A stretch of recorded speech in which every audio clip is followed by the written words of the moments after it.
Les ministres sont reçus en grande pompe. À la brigade anti-émeute de Yopougon, séjournées portes ouvertes. La presse, certaines ONG et des observateurs internationaux sont conviés pour la visite. Ce camp est l'un de ceux pointés du doigt par les défenseurs des droits de l'homme.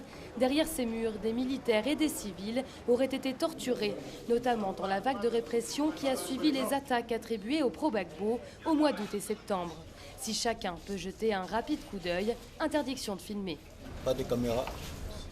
Devant une geôle, une note de service rédigée par le chef du camp. Un exemple pour le ministre de la Défense. Il m'a constamment rapporté que certains militaires, en violation flagrante du droit à la liberté et à la présomption d'innocence, incarcèrent des individus comme bon leur semble.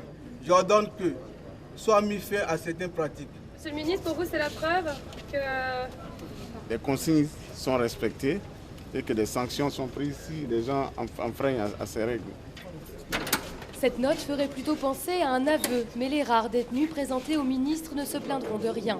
Il y a seulement quelques mois, ils auraient pourtant été des dizaines enfermés ici pendant plusieurs jours, sans électricité ni sanitaire, ni accès à un avocat.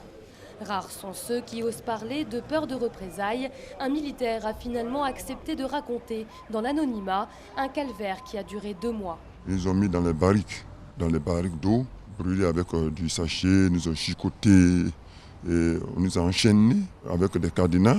Au Chien où on dormait, on ne nous soignait pas malgré nos blessures. Et vraiment, c'était difficile à vivre là-bas. Ces brûlures, des sacs plastiques qu'on a fait fondre sur sa peau.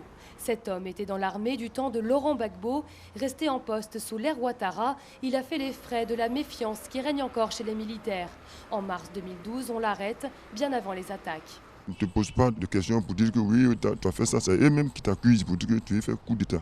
Aujourd'hui, avec ce qui se passe dans le pays, si on me reconnaît, mais ça c'est ma mort. Du côté du gouvernement, on minimise. La brutalité de la répression serait à la hauteur de la violence des attaques. Mais on n'exclut pas quelques dérives.